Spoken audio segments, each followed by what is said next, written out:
Hello प्यारे बच्चों, मैं doctor Bharatlal Meena, LBS government college Kotputli, सह आचार्य राजनीति विज्ञान।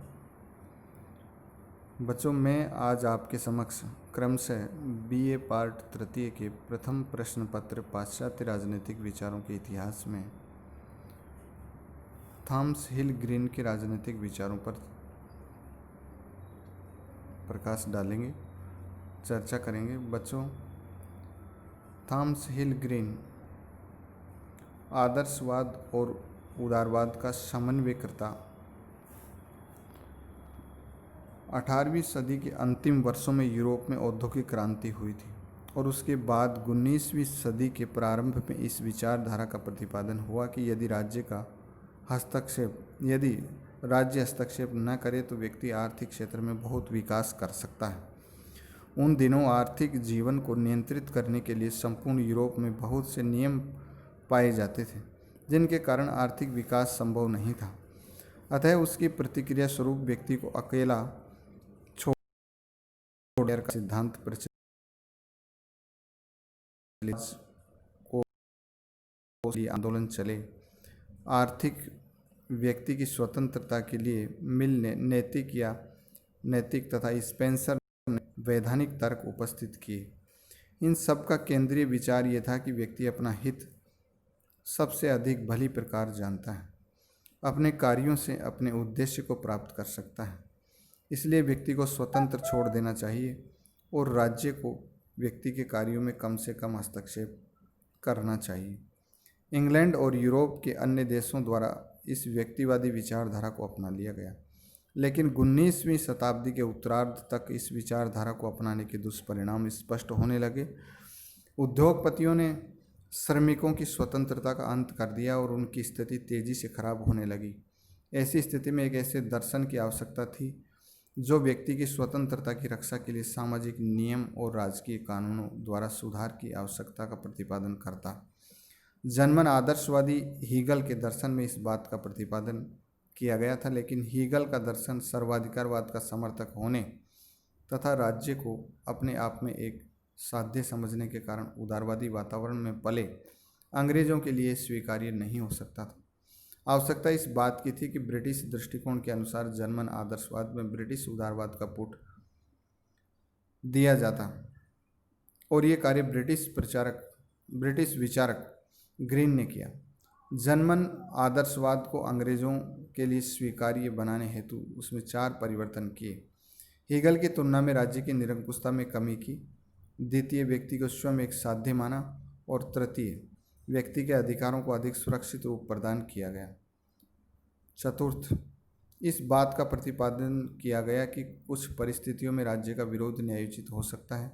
इस प्रकार जर्मन आदर्शवाद का ब्रिटिश उदारवाद के साथ समन्वय करने का श्रेय थॉमस हिल ग्रीन को प्राप्त है। इंग्लैंड के सुप्रसिद्ध आदर्शवादी विचारक ग्रीन का जन्म 6 अप्रैल 1836 को यॉर्कशायर जिले में हुआ। इनके पिता इंग्लैंड के चर्च के पादरी और इंजिलवादी संप्रदाय के अनुयायी थे। ग्रीन पर अपने पिता के तीव्र धार्मिक उत्साह और नैतिकता का बहुत बड़ा प्रभाव पड़ा। 14 वर्ष की आयु तक घर पर शिक्षा प्राप्त करने के बाद ग्रीन को रग्बी के विद्यालय में भेजा गया। 5 वर्ष तक यहाँ शिक्षा पाने के बाद ग्रीन 1855 ईस्वी में ऑक्सफोर्ड विश्वविद्यालय में प्रविष्ट हुए और उन्होंने अपना शेष जीवन इसी संस्था में व्यतीत किया। ग्रीन को 1860 ईस्वी में ऑक्सफोर्ड विश्वविद्यालय के बेलीमोल कॉलेज में अनुसंधान तथा अध्यापन कार्य के लिए चुना गया और 18 वर्ष बाद इसी विश्वविद्यालय में उन्हें नैतिक दर्शन का प्रोफेसर बनाया गया। प्रोफेसर के रूप में उन्होंने अपने विद्यार्थियों पर अमिट प्रभाव डाला और ग्रीन की मृत्यु के बाद उसके विद्यार्थियों ने ही उनके द्वारा दिए गए व्याख्यानों को पुस्तकों के रूप में प्रकाशित करवाकर गुरु की कीर्ति और प्रभाव को चरम शिखर पर पहुंचाया। अध्ययन अध्यापन के साथ ग्रीन व्यवहारिक राजनीति तथा सार्वजनिक मामलों में काफ़ी भाग लेते थे। वे कई वर्षों तक ऑक्सफोर्ड की नगर परिषद के सदस्य रहे और उन्होंने उदार दल के चुनाव आंदोलन में भी भाग लिया। उन्होंने शिक्षा प्रसार तथा मद्य निषेध के आंदोलनों में भाग लिया। वे शराब के व्यापार पर शासन की ओर से नियंत्रण स्थापित करने की बात पर बल देते रहे। ग्रीन अत्यंत गंभीर स्वभाव के व्यक्ति थे। उनका 46 वर्ष की आयु में देहांत हो गया। ग्रीन के राजनीतिक विचारों में हम चर्चा करेंगे सबसे पहले स्वतंत्रता की। रूसो और कांट की तरह ग्रीन के द्वारा भी अपनी राजनीतिक धारणाओं के प्रतिपादन का आरंभ स्वतंत्रता की समस्याओं के साथ किया गया। ग्रीन स्वतंत्रता विषयक विचारों के संबंध में कांट की स्वतंत्र नैतिक इच्छा और हीगल की सकारात्मक स्वतंत्रता की धारणा से प्रभावित है। ग्रीन के मतानुसार स्वतंत्रता न तो केवल हस्तक्षेप का अभाव मात्र है और न ही मनमानी करने की छूट, क्योंकि इसके अंतर्गत कार्य करने की उस प्रवृत्ति पर ध्यान नहीं दिया गया जिसमें व्यक्ति की इच्छा संतुष्टि प्राप्त करती है। एक ऐसे व्यक्ति को स्वतंत्र कैसे कहा जा सकता है जो मृत्यु की सीमा तक मद्यपान करता है या जुए द्वारा स्वयं अपने परिवार का विनाश करता है। ग्रीन के मतानुसार स्वतंत्रता न तो केवल हस्तक्षेप का अभाव मात्र है और न ही मनमानी करने की छूट। हस्तक्षेप का अभाव मात्र केवल नकारात्मक स्वतंत्रता होगी। यदि स्वतंत्रता का अर्थ मनमानी करने की छूट से ले लिया जाए तो उसमें तथा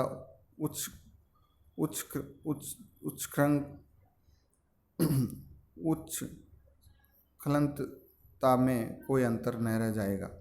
अतः स्वतंत्रता के दो लक्षण हैं। स्वतंत्रता एक निश्चित प्रकार के कार्यों के ही करने की सुविधा है, अर्थात उचित या विधि विहित कार्यों के करने की जो हमारी आत्मोन्नति में सहायक हो। ये सकारात्मक होती है, अर्थात वह हस्तक्षेप का अभाव मात्र ही नहीं वरन ऐसी परिस्थितियों और वातावरण की उपलब्धि है जिसमें व्यक्ति का विकास संपन्न हो सके।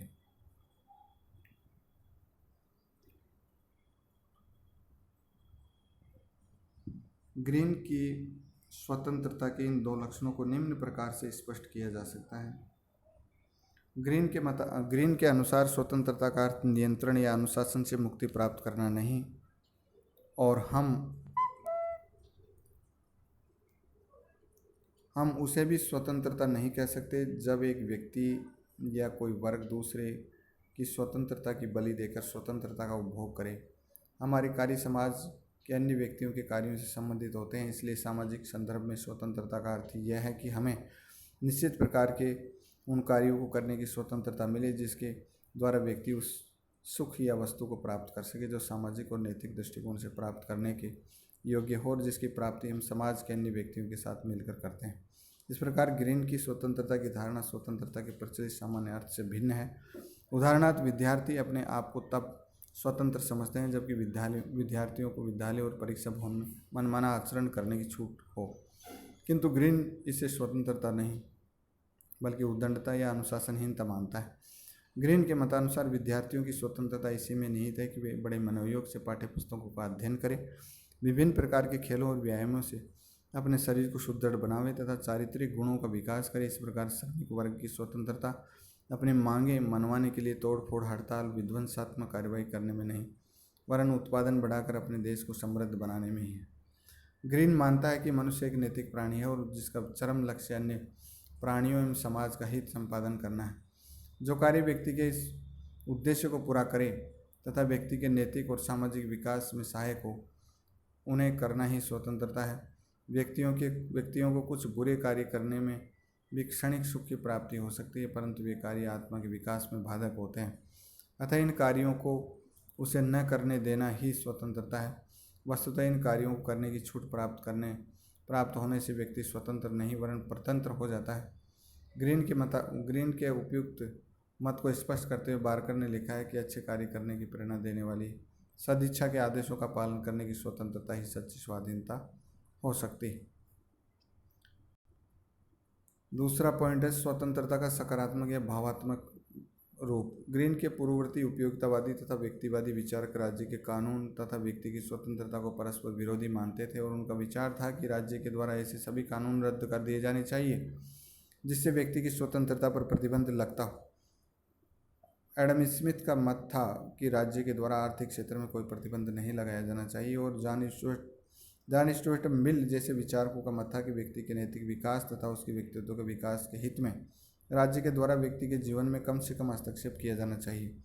इन विचारकों के द्वारा प्रतिबंधों या कानूनों के अभाव पर या इनके हटाए जाने पर बल दिया गया था, अतः इनकी स्वतंत्रता के विचार को नकारात्मक स्वतंत्रता की धारणा कहा जाता है। किंतु ग्रीन ने उपयोगितावादियों व व्यक्तिवादियों की नकारात्मक स्वतंत्रता का प्रतिपादन किया। इसका अभिप्राय यह है कि व्यक्ति द्वारा अपनी योग्यता और गुणों के विकास के लिए राज्य की शक्ति का प्रयोग किया जा सकता है। व्यक्ति की स्वतंत्रता तथा राज्य के कार्यों में परस्पर कोई विरोध नहीं होता, अतः राज्य व्यक्ति की स्वतंत्रता का शोषक नहीं वरन पोषक है। ग्रीन की विचारधारा के अनुसार स्वतंत्रता केवल एक साधन है और साध्य है। सामाजिक कल्याण में समान योगदान के लिए सबकी शक्तियों को मुक्त करना है। इसलिए कोई मनुष्य किसी की संपत्ति नहीं हो सकता और न कोई मनुष्य दूसरे का साधन बन सकता है। क्योंकि श्रम व्यक्ति के व्यक्तित्व से संबंधित है, इसलिए यदि पूंजीपति और मजदूरों के संबंधों से सामाजिक भलाई में स्वतंत्र योगदान देने से व्यक्ति को कोई बाधा पड़ती है तो श्रम बेचने पर नियंत्रण किया जाना आवश्यक है। रोशनी और स्वच्छ वायु की कमी वाले कारखाने और अधिक काम के घंटे व्यक्ति के इस योगदान को सीमित करते हैं। इसलिए कारखानों के अस्वस्थ वातावरण को हटाने वाली, श्रम के घंटे निर्धारित करने वाली तथा अनिवार्य शिक्षा की व्यवस्था करने वाली विधियां व्यक्ति की स्वतंत्रता सीमित नहीं करती वरन व्यक्ति को अपनी शक्ति के प्रयोग की सुविधा देकर उसे स्वतंत्र करती है। ग्रीन के शब्दों में हमारा आधुनिक नियमन जो श्रम, शिक्षा और स्वास्थ्य से संबंध रखता है और जो हमारे समझौते की स्वतंत्रता में अधिकाधिक हस्तक्षेप मालूम होता है, इस आधार पर न्यायोचित है कि राज्य का कार्य यद्यपि प्रत्यक्ष रूप से नैतिक अच्छाई बढ़ाना नहीं है, फिर भी उन परिस्थितियों को बनाना है जिसके बिना मानवीय शक्तियों का स्वतंत्र रूप से कार्य करना असंभव है। इस प्रकार ग्रीन व्यक्ति की स्वतंत्रता के लिए समाज और राज्य के नियमों को आवश्यक मानता है। यही ग्रीन का सकारात्मक स्वतंत्रता का विचार है। धन्यवाद।